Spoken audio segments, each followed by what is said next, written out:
दोस्तों, आपने कभी सोचा है कि अगर इस दुनिया में ज़ॉम्बी वायरस फैल जाए और आपको यह बात एक हफ्ते या फिर एक महीने बाद पता चले, जब 99.9% लोग पहले ही वायरस से इन्फेक्टेड हो चुके हैं, तो आप क्या करेंगे? हाँ दोस्तों, इस वेब सीरीज का नाम वॉकिंग डेड है, जो कि 2010 में आया था। और आज हम पहले सीजन के फर्स्ट 2 एपिसोड यानी कि 1 और 2 को एक्सप्लेन करने वाले हैं। दोस्तों, कहानी रिक नाम के एक पुलिस वाले को दिखाते हुए स्टार्ट होती है, जिसे अपराधियों से मुठभेड़ के दौरान गोली लग जाता है। जब उसकी आंखें खुलती है कुछ हफ्तों बाद, तो वह खुद को अस्पताल में पाता है, एक कमरे में बंद।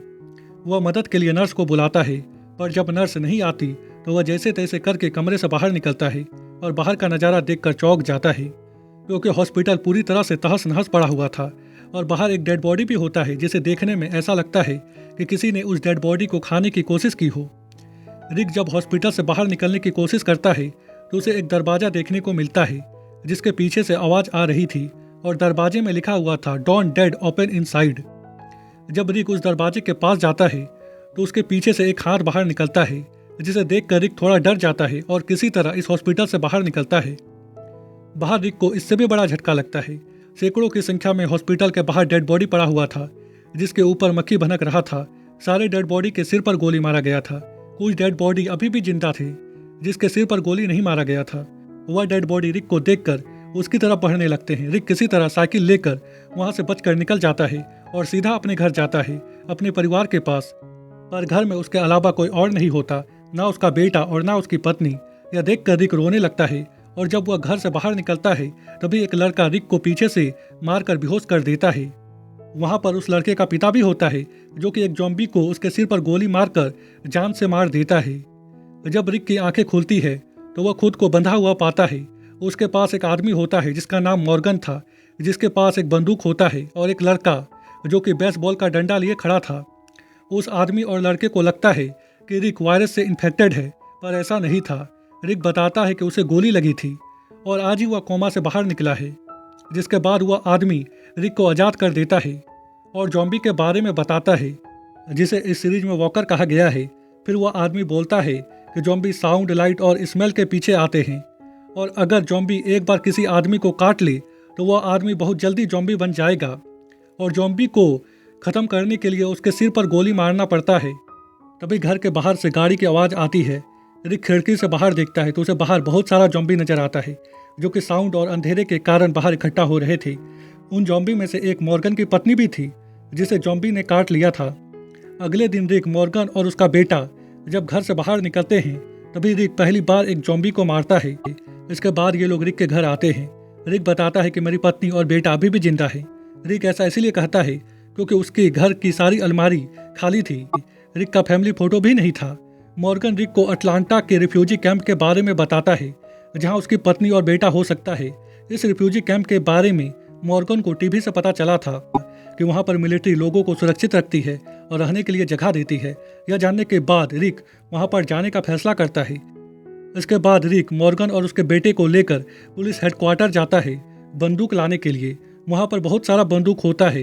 एक बंदूक रिक मॉर्गन को भी देता है और उसे अपने साथ चलने को कहता है, और मॉर्गन रिक को मना कर देता है, यह कहते हुए कि उसका बेटा अभी बहुत छोटा है और उसे बंदूक चलाना भी नहीं आता। तभी रिक अपने एक और दोस्त को देखता है जो कि ज़ॉम्बी बन गया था। रिक उसे गोली मार देता है और रिफ्यूजी कैंप की तरफ जाने के लिए निकल पड़ता है, जबकि मॉर्गन अपने बेटे को लेकर वापस अपने घर जाता है।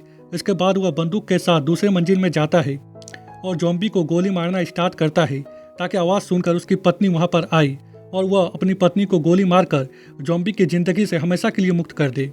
पर जब उसकी पत्नी वहां पर आती है तो मॉर्गन ऐसा नहीं कर पाता और रोने लगता है। दूसरी तरफ रिक रेडियो से संदेश भेजने की कोशिश करता है। उसका संदेश कुछ जीवित लोगों का एक ग्रुप सुनता है। इस ग्रुप में रिक की पत्नी और उसका बेटा भी होता है।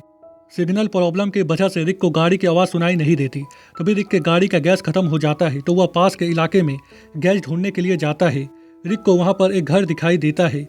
उस घर के सारे लोगों ने खुद को गोली मार लिया था ताकि वह ज़ॉम्बी ना बने। रिक को वहां पर गैस तो नहीं मिलता, पर एक घोड़ा जरूर मिलता है, जिसे लेकर वह अटलांटा के रिफ्यूजी कैंप की तरफ जाने के लिए निकल पड़ता है। रास्ते में उसे बहुत सारी डेड बॉडी और उजड़े हुए शहर और ज़ॉम्बी देखने को मिलता है, जिससे बचकर रिक रिफ्यूजी कैंप की तरफ जाने की कोशिश करता है। तभी आसमान में रिक को हेलीकॉप्टर उड़ता हुआ दिखाई देता है। जैसे ही रिक उसका पीछा करता है, बहुत सारा ज़ॉम्बी उसके सामने आ जाता है। रिक उनसे बचकर भागने की कोशिश करता है पर भाग नहीं पाता। जॉम्बी रिक के घोड़े के ऊपर हमला कर देते हैं। रिक जमीन में गिर जाता है और जॉम्बी से बचने के लिए टैंक के नीचे घुस जाता है और बाद में टैंक के अंदर अंदर भी एक जॉम्बी होता है जिसे रिक गोली मार देता है और अब वह पूरी तरह से फंस गया था क्योंकि टैंक के बाहर सैकड़ों की संख्या में जॉम्बी होते हैं जो कि घोड़े को खा रहे थे और रिक का बंदूक का बैग भी बाहर गिर गया था। दूसरी तरफ हम रिक की पत्नी लोरा को देखते हैं जिसका अफेयर चल रहा था रिक के दोस्त सैन के साथ। लोरा को लग रहा था कि रिक मर गया है पर ऐसा नहीं था। इधर हम रिक को देखते हैं जो कि टैंक के अंदर फंसा हुआ था। तभी रिक को रेडियो से आवाज़ सुनाई देती है किसी आदमी का जो कि रिक को बताता है कि यह सही समय है टैंक से बाहर निकलने का। जॉम्बी अभी घोड़े को खाने में व्यस्त हैं।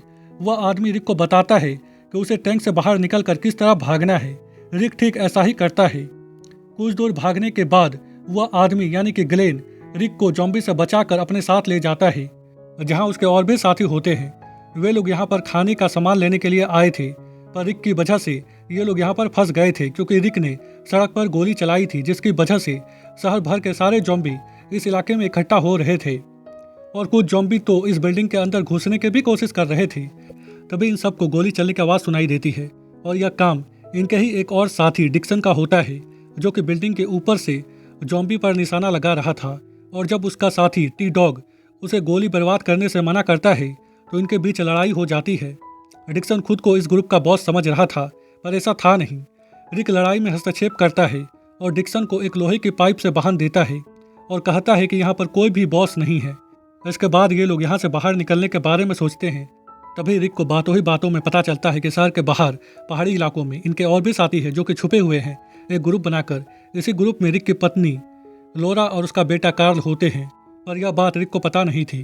फिर ये लोग मिलकर डिसाइड करते हैं कि ये लोग सीवर के रास्ते यहाँ से बाहर निकलने की कोशिश करेंगे क्योंकि बिल्डिंग के बाहर हजारों की संख्या में जॉम्बी होते हैं। सीवर को चेक करने के लिए ग्लेन और मोरालेसेस जाते हैं और जॉम्बी सीवर के अंदर भी पहुंच चुके थे। इनकी किस्मत अच्छी होती है कि सीवर का रास्ता लोहे के पाइप से बंद था। दूसरी तरफ जॉम्बी कांच का दरवाजा तोड़कर अंदर घुस जाते हैं और अब कांच का एक ही दरवाजा था जो कि जॉम्बी को बिल्डिंग के अंदर घुसने से रोक रहा था और वह कांच कभी भी टूट सकता था। इनके पास ज़्यादा समय नहीं था। ये लोग फिर से बिल्डिंग के ऊपर जाते हैं और यहाँ से बाहर निकलने के बारे में सोचते हैं। तभी रिक को एक गाड़ी नजर आती है जिसका चाबी बॉक्स के अंदर होता है जिसे देखकर रिक के दिमाग में एक आइडिया आता है।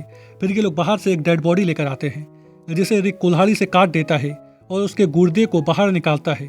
रिक का प्लान होता है कि ये लोग जॉम्बी के गुर्दे को अपने शरीर में लगाकर बाहर जाएंगे जिससे कि इनकी डेड बॉडी का स्मेल गायब हो जाएगा और जॉम्बी इन लोगों को पहचान नहीं पाएंगे।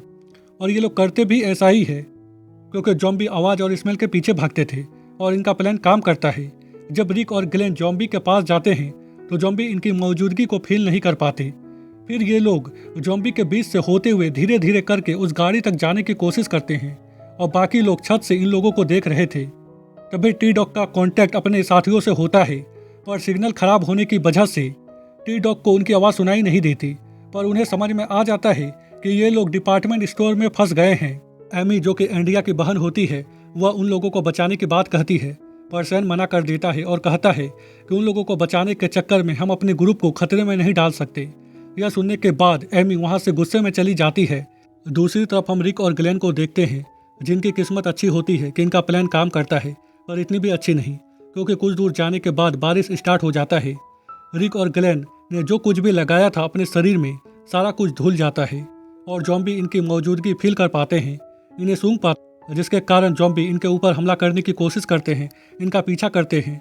रिक और ग्लेन जॉम्बी से बचते हुए उन्हें मारते हुए किसी तरह करके गाड़ी तक पहुंचते हैं और बॉक्स में से चाबी निकालकर गाड़ी स्टार्ट करके वहां से भाग जाते हैं। उन्हें भागता देख एंड्रिया को लगता है कि रिक और ग्लेन उन्हें छोड़कर वहां से भाग गए पर ऐसा नहीं था। रिक का कोई और ही प्लान था। पहले वह उस इलाके से जॉम्बी को हटाना चाहता था, फिर उन लोगों की मदद करना चाहता था। फिर वह ग्लेन को एक गाड़ी देता है और बताता है कि उसे क्या करना है। ग्लेन एंड्रिया और बाकी सब लोगों को तैयार रहने को कहता है। सब लोग भागते हुए नीचे जाते हैं। टी डॉग वहां पर रुका हुआ था डिक्सन को आज़ाद करने के लिए और उसका पैर फिसलने के कारण चाबी नीचे गिर जाता है एक पाइप में। यहाँ पर टी डॉग बेबस था, वह कुछ नहीं कर सकता था, इसीलिए टी डॉग डिक्सन को वहीं पर छोड़कर वहां से भाग जाता है। पर जाने से पहले वह छत का दरवाजा सिक्कर से बंद कर देता है ताकि जॉम्बी डिक्सन तक ना पहुंच पाए। नीचे सब लोग शटर के पास रिक का इंतजार कर रहे थे। प्लान के मुताबिक दूसरी तरफ ग्लेन गाड़ी का हॉर्न बजाकर सारे जॉम्बी को अपनी ओर आकर्षित करता है और जब जॉम्बी उसके पीछे जाने लगते हैं तभी रिक अपनी गाड़ी लेकर बिल्डिंग के पास जाता है। जॉम्बी उसी वक्त शीशे का दरवाजा तोड़कर बिल्डिंग के अंदर घुस जाते हैं। लास्ट में टी डॉग नीचे आता है। जॉम्बी उसके पीछे पड़ जाते हैं। वह भागता हुआ अपने साथियों के पास जाता है। तभी रिक बाहर से आवाज लगाता है। फिर सब लोग शटर खोलकर गाड़ी के अंदर घुस जाते हैं अपना सारा सामान लेकर और ठीक जॉम्बी के आने से पहले वहां से बचकर भाग जाते हैं। डिक्सन छत के ऊपर आजाद होने के लिए छटपटा रहा था, चिल्ला रहा था। टी डॉग अपनी गलती मानता है और बोलता है कि उसने चाबी गलती से गिरा दी। किसी को भी डिक्सन की कोई परवाह नहीं थी, इसीलिए कोई भी टी डॉग से कुछ भी नहीं पूछता। तभी एंड्रिया पूछती है कि ग्लेन कहाँ है। फिर हम ग्लेन को देखते हैं शहर के बाहर अपनी गाड़ी को तेजी से भगाते हुए और वह खुशी के मारे चिल्ला रहा था। इसी के साथ यह एपिसोड यहीं पर समाप्त हो जाता है।